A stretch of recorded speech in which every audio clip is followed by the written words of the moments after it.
Hello, sports fans. My name is Doug Walter. I'm the sports editor at the Worthington Daily Globe, and this is Daily Globe Sports Talk. With me today, I have sports reporters Caleb Nelson and Les Knutson, and our guest today is Mike Fury, sitting on the end. He's the long time, was it 33 years now? That's a long time. Head coach of the Minnesota West Lady Jays basketball team. So let's get right down to it. Our first topic today is high school girls basketball. I'm just going to throw out a statement right now that from what I've seen this year, and I haven't seen a lot of games, I don't see a real dominating team from our area this year. I think in the past we've had some really, really strong teams, but to me, nobody really dominates. And what do you guys think about it? Mike, for instance, you've gone out there, you've seen a few games. Yep. What are your thoughts on it? Well, I probably would agree, Doug. I don't think there's any dominating teams, but Marshall Tigers sure seem to be a very good team in the section here, along with the Trojans. You know, Worthington, that's our only loss. So those two teams seem to be rising above, and especially in the Southwest Conference that I've noticed in the smaller schools. I've looked to the Fulda Raiders. You know, they're playing very well, and Southwest Christian Eagles, again, having a fine season. And I think maybe a dark horse would be Southwest United. I think they beat Fulda last week. I think it was an upset, but at the same time they played pretty well, and I think they're playing pretty well. So even though they're the East section, I'm not sure what number they are. They don't kind of blend in, when playoff times comes around. But they might be a little dark horse over there. But I think the competition is as good as ever. Red Rock Conference. We always say that if the Lady Jays could take the all-star team from the Red Rock Conference, we'd be competitive every year. So a lot of good players, and we like to watch them play. But it's a pretty good season so far for everybody that I've seen. Well, you've been pretty fortunate over the years getting a lot of your talent from this area, and a lot of great ball players have come out of Southwest Minnesota. And maybe we'll see a few more of those in the future. What do you guys? Kayla, what do you think about the quality competition this year in girls basketball? I haven't seen a lot of games either, but I do feel like there's a lot of parity right now. A lot of teams that are very even. Like Mike said, a lot of very tough matchups. Teams going at each other. Several strong teams, maybe not any dominating teams. Like he said, with the exception of Marshall, I saw them play Worthington. Very good team. Minnesota up north, undefeated, 13-0, I believe. They're very strong, kind of out of our area. But some good basketball. But it'll be interesting to kind of see it shake out. Worthington lost to Marshall early on in the season, and I'm sure they were expecting a closer game. They were probably a little disappointed. I'm sure a few fans were that Marshall seemed to dominate that game. But I think Worthington's gotten a little better since then. So we could be hearing from them, big time by the time that the big tournaments roll around. What are your thoughts, Les, on the girls' basketball season? Well, yeah, Worthington in the big schools is really good. I mean, they're fast. They put pressure on you. And they really destroy lesser teams. Going against the better teams, they maybe be a little more efficient. Half-court offensive-wise, but they got a couple lefties there, Anna Bover can shoot them from unbelievable range, just about, 25 feet she can hit them from out there. And Brooke Henning slashed through the lane very well. Paige Gravenhoff just super aggressive. Landguard runs the show well from there. They're pretty good, and they got decent depth like they always do, so they're good. And, also the Southwest Conference, Wyndham has really come on this year. They had a 7-game winning streak, and they had that snap by Worthington pretty solid the other night. But they've improved. You got Pipestone and Jackson, two teams that perennially were really good here a few years ago. In fact, Pipestone won the state championship in 2007, but they're a little bit down this year. And the Red Rock Conference is pretty even. You got Fulda and Southwest Christian at the top with just one loss, but like Mike said, Southwestern United's coming on. They've only got 2 losses. They beat Fulda the other night. And tomorrow night they're playing Southwest Christian on Friday night of this week. If they can get a win there, then you've really got a toss-up in there. If the Eagles win, then that drops the Wildcats down to 3 losses, and you're looking probably at the Southwest Christian Fulda game, which is coming up. I'm not sure when that is, but it's fairly soon at Fulda. The rematch, and Fulda won that game the first time. Murray County Central's got a pretty decent team too, and so does Red Rock Central, who, years past was really good, and then they were a little bit down, but they got a couple of freshmen that are really pretty outstanding players. This Ramsey Piotrs, that her mom played for Wyndham several years ago, a Mars girl, and there's traditions that are pretty strong in some of those schools. So even though nobody seems to be dominating right now, that doesn't necessarily mean that there aren't a lot of really good teams.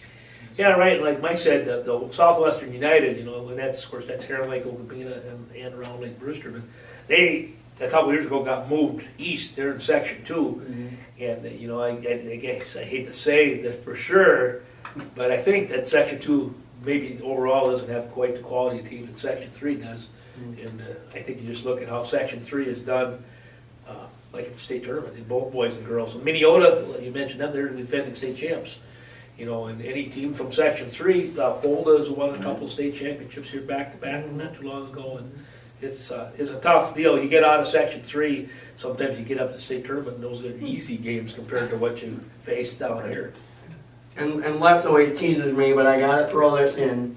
You go into Iowa, Harris Lake Park, 8 games in a row. They're playing pretty strong right now, so there's your Iowa comment, Les. Well, the Corn Belt is I'm sure it's a good competitive league, but like some of the fans down there say they haven't played any of the teams in the Siouxland yet, and that Siouxland conference is. And last year, without a doubt, Central Lyon won the girls' championship, Yeah. and then Boynton Hall and Sheldon both won championships in Mock or Maurice, Orange City, Floyd Valley. They were right there too, and I think those three teams tied, knocking each other off in the Siouxland. So it's some pretty quality basketball, Northwest Iowa, Southwest Minnesota. Okay, well, let's move right along here. We're going to go on to our next topic.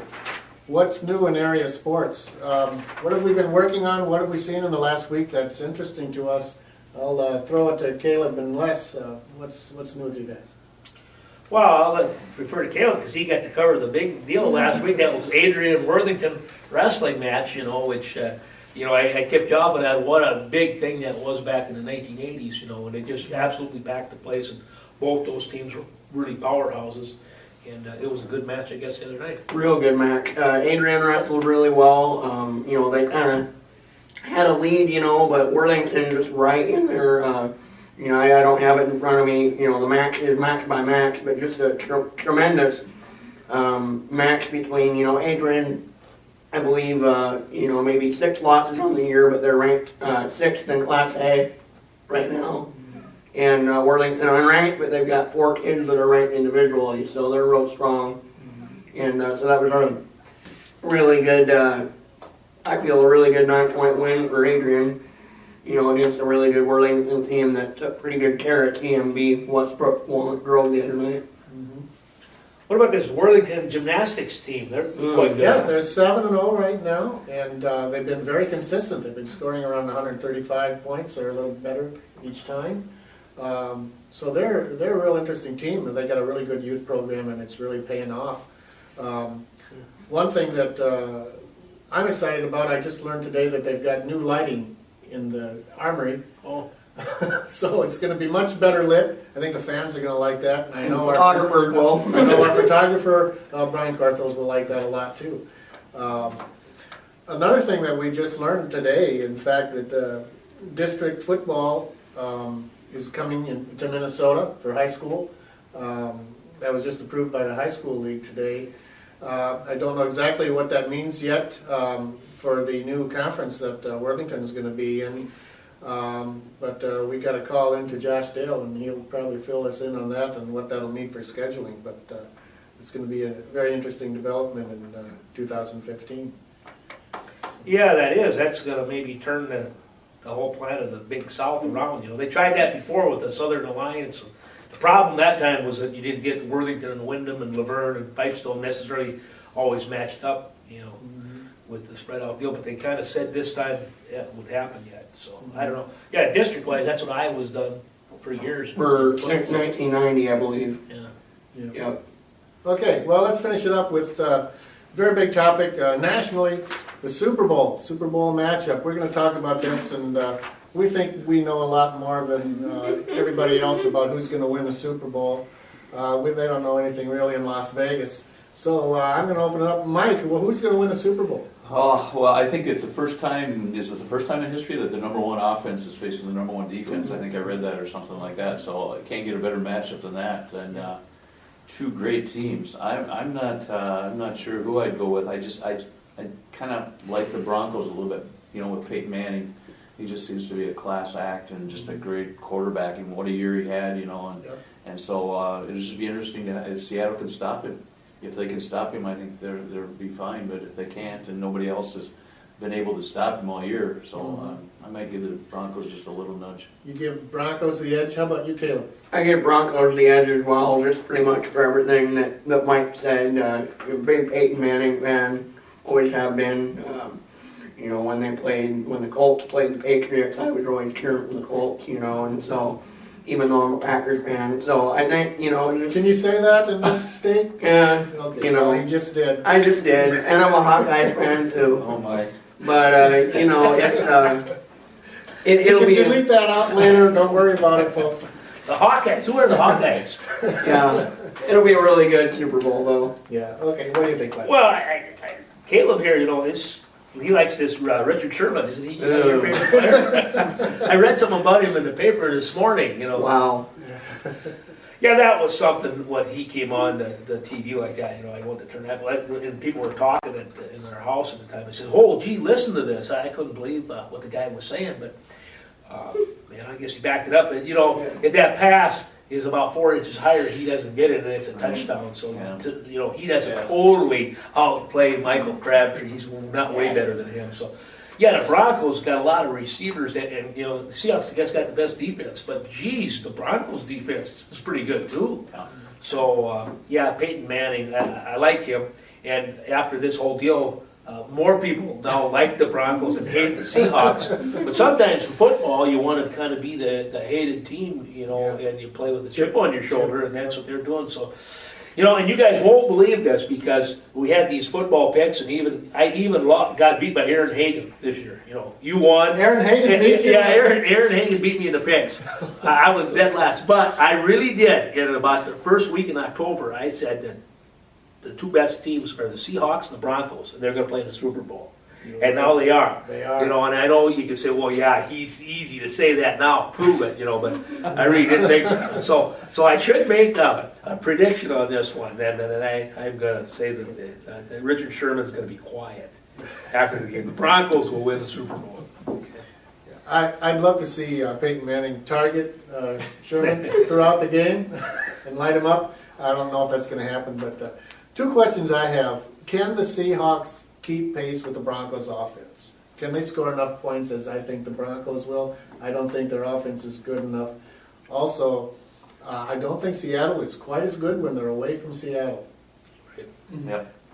So we'll see. I think I'm picking the Broncos to win too, but I think it's going to be a great game. It's going to be very exciting.